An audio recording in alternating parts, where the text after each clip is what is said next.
Jai Shri Mataji. Let's start the meditation with a collective namaskar and let's raise our Kundalini.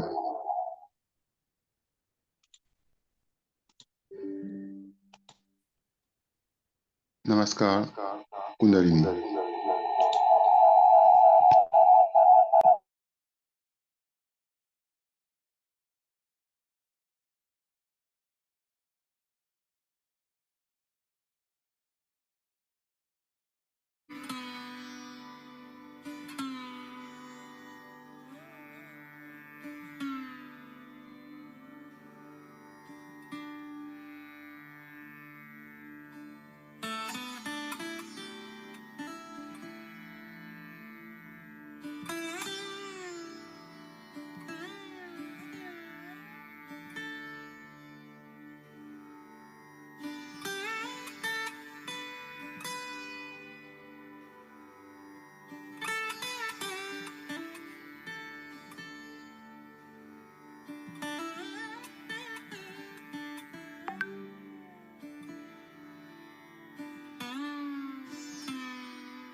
Here a special day called Makar Sankranti. For the information of the foreign surgeries, I will explain to you what it means. माझे आजच्याशी बोलून घेते इंग्लिशमध्ये मग तुमच्याशी मराठीत बोलेन. It means today is the day the sun crosses over from the Tropic of Capricorn to the Tropic of Cancer. It's a very big day for us because now during the summertime we have the harvest and we look forward to the rain and so many things that happen in every country. The sun falls at right angles in this country during the summer season. And so we welcome the sun. We eat something that you must have eaten already, what we call as til and jaggery. It is to prepare your body and your mind, to give it sufficient heat to receive the sun. Because if you are living in the cold season, then all your body, mind becomes lethargic and you become also sometimes very lazy about things, in the sense that the day is so small that you cannot achieve many results. So the body has become cold, as we call it. We take these things which give us heat, so body is prepared to receive the heat of the sun to welcome. To overcome the inertia set in by the cold weather, and also to invigorate the body strength, tuned to the sun, people take to all these ways of greeting you, by which they give you something that is heat creating in the body. But it has another very subtle expression which I find is this, that when they give you these, they say, now you take til and gur and you say things which are sweet. Because when you are taking til and gur, your body gets heated up and you become right-sided person. When you become right-sided person, you seldom speak sweetly. So it is a contrast that they give you a thing to heat you up so that your body gets heated up, but you must speak sweetly. So there's a warning that you are eating all these things, but that doesn't mean now you ride on a big horse of ego and start slashing everyone. It's a very subtle thing to understand that when we become temperamentally right-sided, we are so much covered by our ego that we do not feel that we are hurting others by what we say. If there are two egoistical people, they can manage among themselves. But if there's one egoistical and another one who is subdued, then the subdued will be finished. That's why they say today is the day when we start speaking very sweetly. Even if there's some enemy or somebody who is not friendly with you, or there has been some misunderstanding, this is the day we say that, all right, take this and say something very sweet.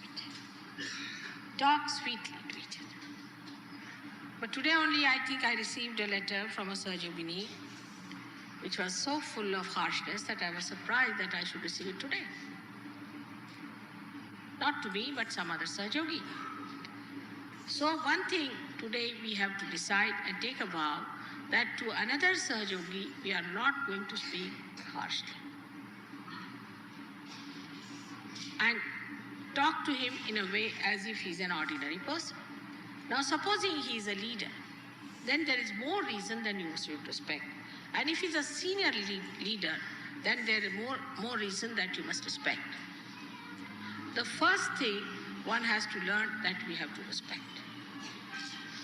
Now the sun is so much respected in this country that in early morning time, all the people get up and say namaskars to Surya with all his names and do a particular type of exercise to show that they are completely surrendered to the will of the Surya. When you do that, then the ego doesn't come in.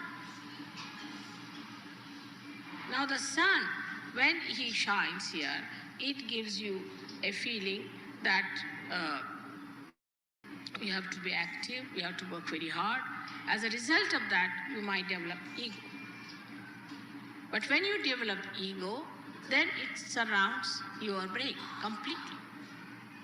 And when the brain is surrounded with ego, you do not know which way to go. You do not know what is right, what is wrong. You do not have any discretion and no direction. You do what you please, whatever pleases ego.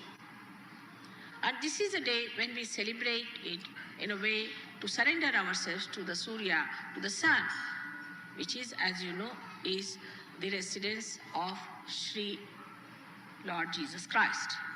He resides on the sun. So how humble he was. How humble he was residing on the sun. The more you live on the sun, there should be much more humility. Of course, I must say in India, people are humbler. But still, the quality of sun can make you extremely arrogant and very unpleasant person. This unpleasant person can really ruin all kinds of good relations. But the worst thing that happens to us is that we lose our integration. Because when we say harsh things to anyone, we feel guilty, so we have another problem. Our heart feels bad, our liver feels bad, everything is upset. And thus, we feel absolutely disintegrated. And disintegrated is a sign of our not evolving at all, or we should say devolving. Disintegration is such a common thing that we see in ourselves. We see that we fight with our ego, then we fight with our superego, then we fight with our heart, with our emotions, and all the time we are fighting within ourselves. So at least within ourselves we should speak sweetly on this day. Then we can start speaking to others very, very sweetly. Now, some people think to speak sweetly is a sign of weakness. In some countries, people believe that if you speak to someone sweetly, it is a sign of weakness. It is the greatest strength of a Sahaja Yogi to speak to others with respect, with proper protocol, and with proper understanding. Now, because of arrogance, people also forget what is their situation is. And this indiscreet temperament gives you no sense of direction. You move in every direction and you don't know where you are going. As long as your ego is satisfied, you go ahead with it. And by the time you discover that you have really become a Humpty Dumpty, you do not know what you have done to yourself. So the best way to conquer your ego is to speak sweetly first of all. It's such a small thing to be done, but it brings you to that synthesis of character within yourself, first of all, and to the synthesis of all the beautiful principles of life. Like you talk to somebody sweetly, the person may like you, he may tell you something which he may be knowing of a very great importance for you. If you talk to somebody sweetly, then you may get the peace of mind because you have given peace to another person. Whatever you give to another person, that you feel within yourself. But if you are quarreling with another person, actually it is the reflection of your quarreling nature within yourself. Today there's a big dearth and big cry and big organizations working out the peace missions. The peace mission is within yourself.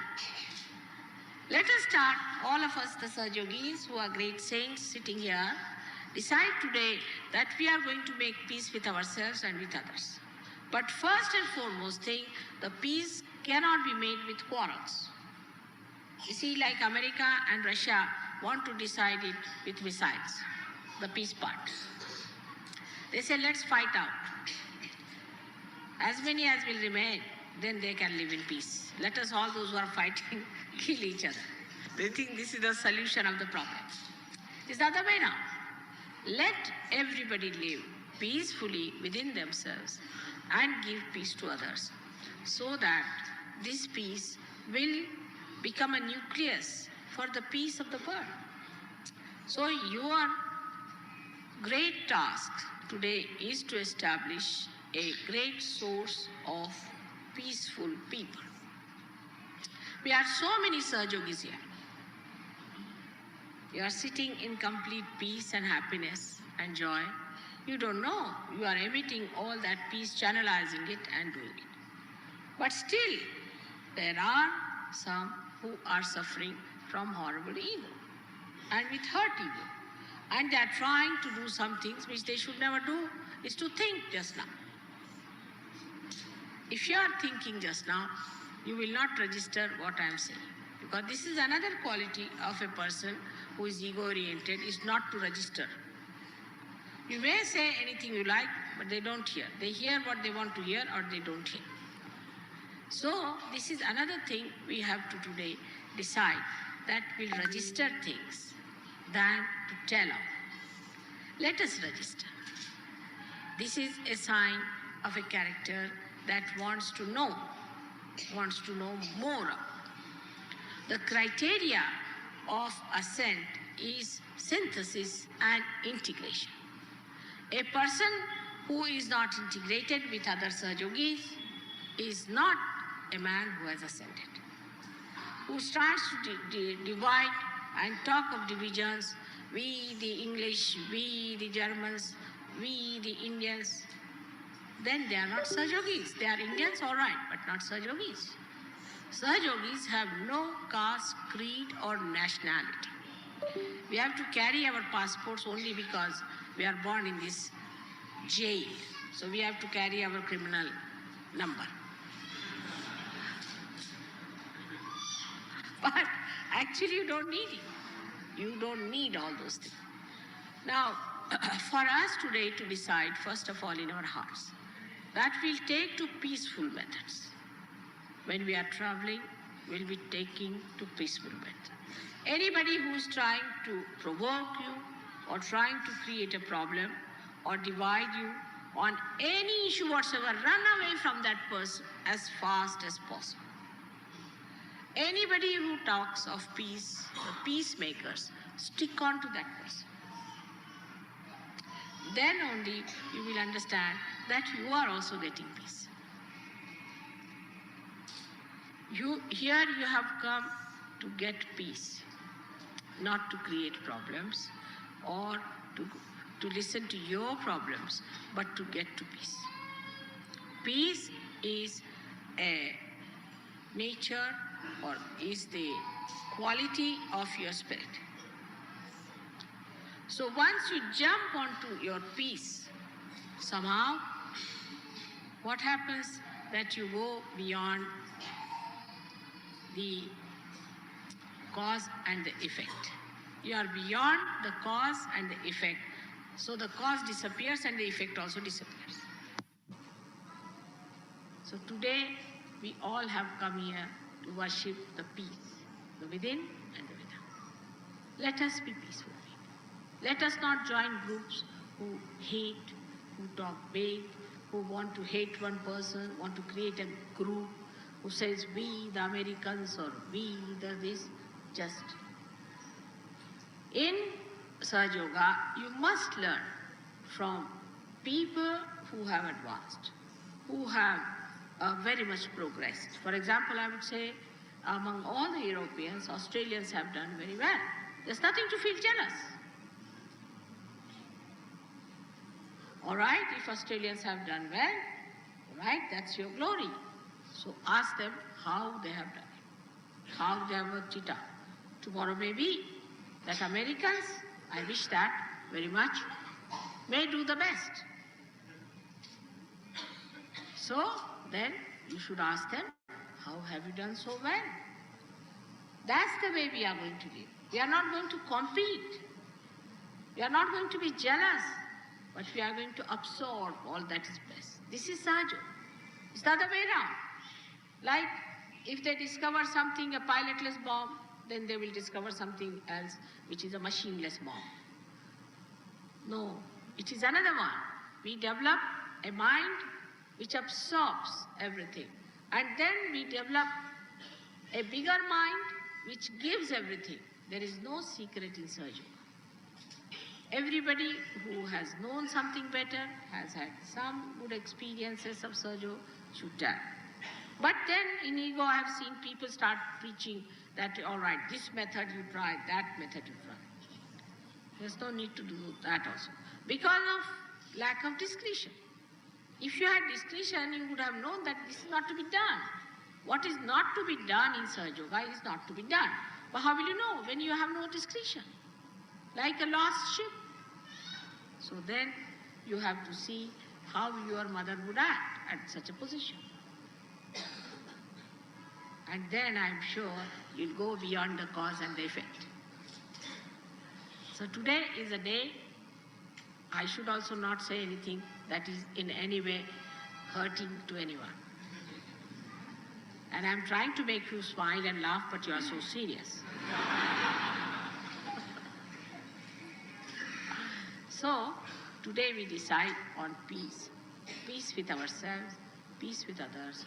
And that is how we worship the Son, Christ, the one who was the emblem, who was the absolute practical symbol of that peace. And once you understand this, I'm sure you will try to follow that instead of hitting everybody, getting angry with everybody. Just forget all these things. You have come here to ascend, and your gain is your gain. Your fighting is not your gain. Remember that. Your quarreling is not your gain. The gain is the peace that you have achieved, the love that you have developed, the compassion that you can emit, the amount of relationship and the rapport you can penetrate into others. This is your gain, which we have to receive today, a mind, a heart like a lion, and not chicken-hearted people, not people who would be angry and this, to boast of your anger. These days are gone. We boast of our peace, we boast of our contentment, we boast of our glory, and we boast of our state. And that is the state where we are now in the kingdom of God. May God bless you. आता तुम्हा लोकांना सांगायचं म्हणजे असं की इतकी मंडळी आपल्याकडे पाहुणे म्हणून आली आणि त्यांना तुम्ही सगळ्यांनी एवढ्याने बोलवलं आणि त्यांची इतकी व्यवस्था केली, त्याबद्दल कोणीही काहीही मला असं दाखवलं नाही की आम्हाला मेहनत पडली किंवा मला त्रास झाला. आणि मुंबईकरांनी विशेष करून फारच मेहनत केलेली आहे, त्याबद्दल तुम्हा सर्वांच्या तर्फे. Now, today is they are changing. I must say that the seasons are going to be changed. We've got 6 months when this sun moves towards the southern hemisphere and makes it warm. When it comes to the northern hemisphere from tomorrow. So today is the last day, which we say that is the day which is the coldest day, according to Indian understanding. After this, the heat will start growing, and we can do anything that is auspicious, any auspicious things can be done after this puja is over during the summertime. Though it's very hot in summer, still people want the sun to rule us and to give us warmth, because of him only all the fields and all the vegetables, all the fruits, everything grows. And that's why when the 6 months the sun is not here, we call it as Sankrant, meaning a calamity in a way. That is when, of course, in the European countries, or say in England, America, it is a calamity at that time when the sun is not there. But even here, it is regarded as a time. Today is the day that the end of the Sankrant, means the end of the calamity is over. And they give something sweet to eat, which is also mixed with sesame seeds.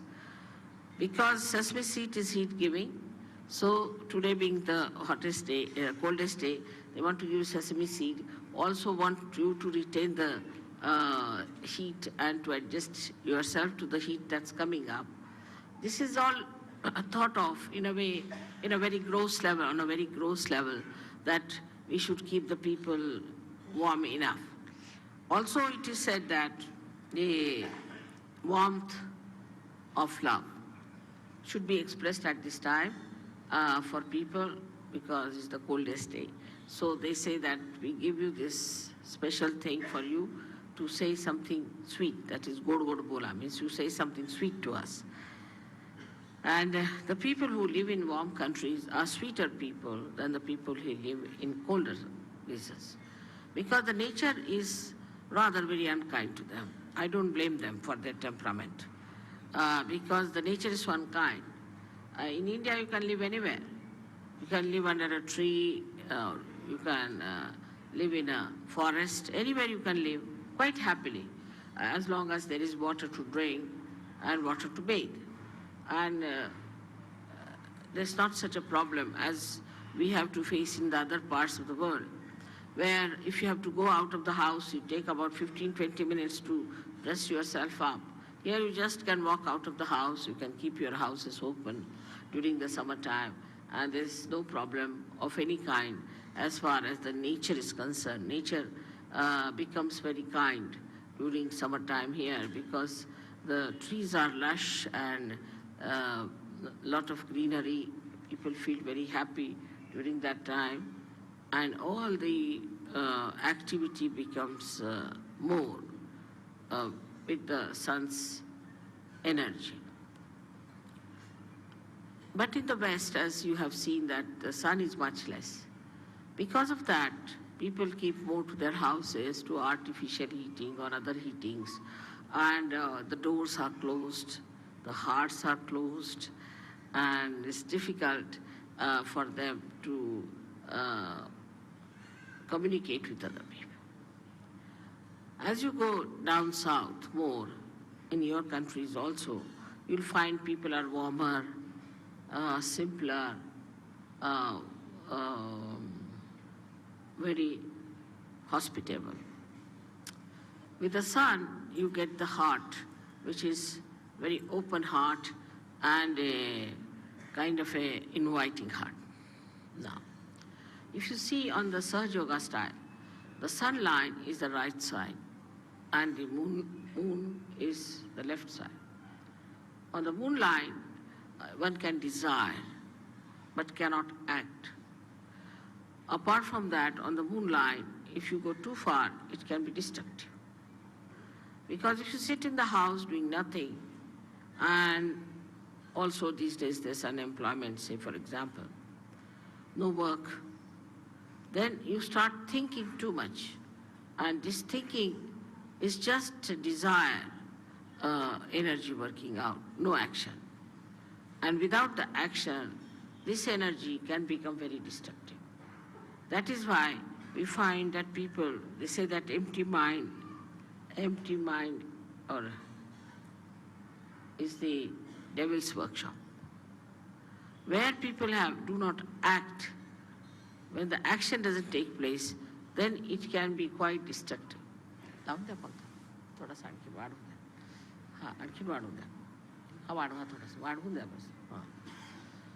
So the whole situation is different in a country which is warm and a country which is not warm. But in a country where it is very warm also, like Africa, there are complications due to too much of heat. Like we have the topic of, the equator passing through, and it heats up that area so much that it becomes full of jungles, very high trees and tall trees, and the whole place is covered with foliage so much that there's no possibility for any sunshine to penetrate through. And it's quite dark, it's full of darkness. So that extreme also comes in the same category as the extreme of the cold season. Now such people live there, and they naturally, because the sun is less, so they do not grow much, and they can be primitive people, and they can be quite aggressive, like they learn things from the animals, and they could be quite aggressive. So the balance has to be struck. And the balance is that we should desire and act. But the trouble is, in human atmosphere, there is a division of labor, I think. That one part of the country is thinking, another part of the country is acting. Under these circumstances, nothing will work out. So, a balance has to be struck where you have the Sushumna working out. Now, the Sushumna Nadi is the one where one would say is the equator. Is not equator, but is the axis of the Mother Earth. The axis of the Mother Earth is the Sushumna, and that has to act. And when it comes to that axis, it is the one that balances. Actually, there is nothing like a big pole inside the Mother Earth, which we can call it as an axis. There's nothing that is material inside the Mother Earth that we can call it as an axis, but it's the energy force which acts in such a manner that the Earth moves with such tremendous speed. When the cosmos is all spread out so much, it not only moves, but it creates day and night for us, so that daytime we can work and nighttime we can sleep to give us a balance.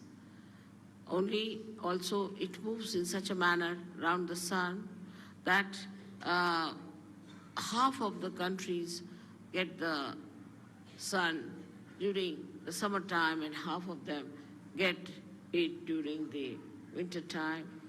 That's the axis that acts and works out everything. Apart from that, this axis keeps all the distances necessary from other planets and other moving bodies in the cosmos. This axis is the intelligence of the Mother Earth. It is not only the intelligence, but it is the fragrance, and apart from, it is the Sushumna Nadi, we can say, of the Mother Earth. Now, through this axis only, all these Swayambhus and all these great happenings of earthquakes and all that takes place. This axis is the one which moves. It's an energy. We can call it axis as the energy. Moves the lava into different directions and pierces through different areas to create earthquakes and also to have ज्वालामुखी लगा English में volcanoes. And all these things happen because the axis has sense what is to be done. This axis is the one that loves us. Because of this axis, we have seasons. The seasons are created beautifully to give us different varieties of food and varieties of things. The heat of the Mother Earth, if it is lost, then we'll have nothing on this earth. It will be all frozen and there will be all snow and we'll have no food, nothing. And it will be like moon living here. Now it is being specially created. First, the Mother Earth, when it was created through the heat of the sun. So we can say that the sun is the father of the Mother Earth. Then she was brought very close to the moon. So it cooled down, absolutely it cooled down, it was all snow. Then it was brought closer to the sun and moved at a point where life could start working. And that's how the whole thing was organized beautifully to make life grow in that area. When the life started growing, gradually we know that how the carbon was formed. Now the carbon is formed by the same axis because there's heat in the axis, the energy of heat that converts the plants into carbon. Now this carbon is later on forms the basis for, you can say, for the production of carbohydrates, you can say, or all organic matter. But to create life, we had to have another help, is the nitrogen. And this nitrogen was also, you'd be surprised to know, that was created by the same axis, by its movement. And when it created this nitrogen, the nitrogen gave us the amino acids. And when the amino acids were created within us, then we started our lives from amoeba and all that. Of course, this was done in the ocean, because in the ocean, with the movement, nitrogen was created and life was created, and then through the ocean it's emitted out, and that's how we have amino acids. With the amino acids, the formation of amino acids gave us the combinations and permutations, different lives. So in the whole evolutionary process, the Mother Earth has played a very big part through her axis. In the same way, in human beings, the axis is the most important. That's the main principle of life we have got, is our axis. We have to stand on our axis. Those who do not stand on their axis, stand more towards the left or towards the right, are capable of complete destruction. Because either they will be destroyed by too much of right side or too much of left side. So our axis has to be properly dealt with. Now those people who do not have a proper axis can have problems of different chakras, of different kind of quality in a person. A person who stretches his axis too much, puts back his head like this, is a person who is very right-sided and creates problem with his ego. And the one who absolutely bends down, like a slavish person, also is a person who goes towards his destructiveness. Now there's a big problem between these two types of people, one trying to dominate another, and when they start dominating another person, they actually destroy themselves as well as destroy the ones whom they are dominating. For example, now, we have seen that we had Britishers who came here and ruled us. We have seen the French went and ruled some other people. Then there are Portuguese who went and ruled some other people. But everything that they did to dominate and all that has double reactions. First of all, by their domination, say, Indians became very slavish. Indians become, even today, they are extremely slavish, and they do not have that independent axis as they should have. Extremely slavish people they are. Especially I see in the West, I'm surprised when the Indians go from here. I find they are so very slavish. They try to sort of do all kinds of slavish acts to please the white-skinned people. The white skin became sort of a very adorable stuff in it. That added to the ego of the whites, added to the ego of the whites, and today you see what's happening is all that ego is destroying them. They're on the verge of destruction because of their ego. So it is so unnatural and it is so superficial. One has to understand that what is the best within a human being is his axis. And everybody has an axis, and one must respect the axis of every person. In Sahaja Yoga, I don't know you by your faces so much. I know you by your chakras, by your sushumna, what sort of a sushumna you have. If you have a deep sushumna, I know you as a deep person. If you have a superficial sushumna, I know you as a person with a very superficial type of a sushumna. And even if you make up something by sort of being very nice or good, or talking about Sahaja Yoga, or knowing too much about Sahaja Yoga, and saying things which will baffle normally anyone, as if you are masters of Sahaja Yoga, I know how deep you are. So the depth on the axis is more important than anything else. Your axis has to be very deep. Now you will say that, Mother, the axis is the same as it is. So how can it be deep? So in the axis, as you see, is made in human beings, is like a 3.5 coin paper-like thing. And the inside of it is the Brahmanadi. The Brahmanadi is a very, very small little, we can call a very, very hair-like thing, where only a hair like Kundalini can pass through. But when the person is deep, this Brahmanadi is bigger, and all the rest of them, which are coiled into each other, are smaller. While the people who are not deep, their outside, what you call the foldings, are bigger than the inside small thing. Now such people could be apparently very dynamic, may look very intelligent, may look very smart, may look to be very good looking, or whatever it may be outwardly. But inwardly they are not deep. Inwardly, if they are deep, their whole attitude is beautiful. They are very joy-giving people. They are very joy-giving. And the more, if you meet a person of another kind, he may look joyous, he may try to give you joy, but the joy won't be really that deep. It would be like a joy killing. So it is important for us to make our axis deeper. And that is where we lack the proper assiduity, the proper effort we have to put in.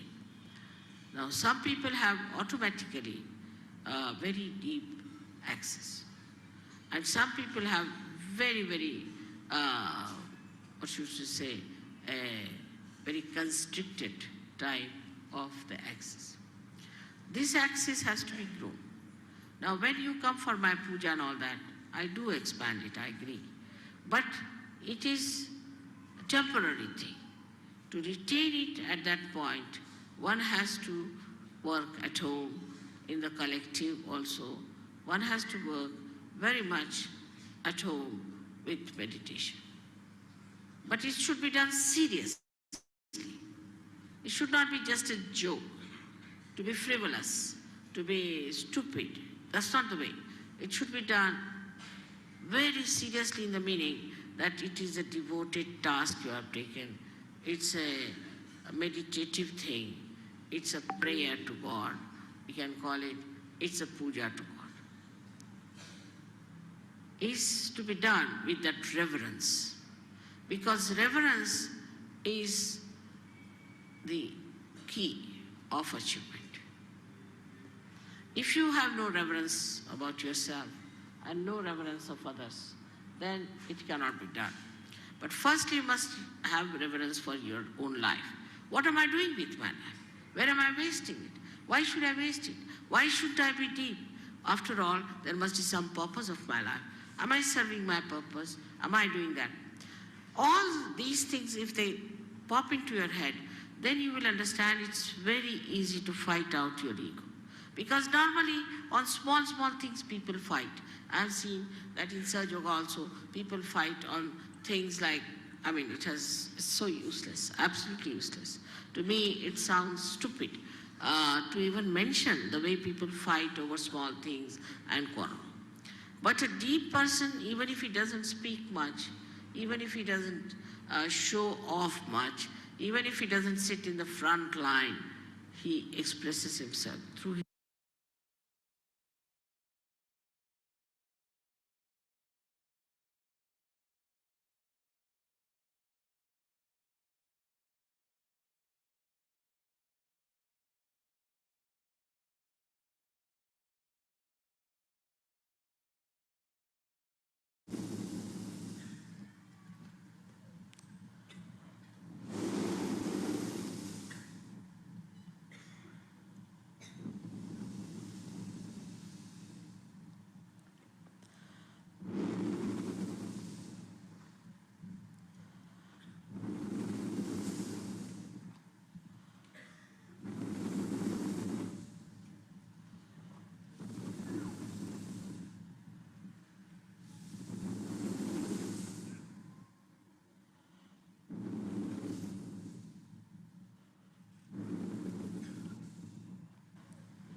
Namaskar, Kundalini.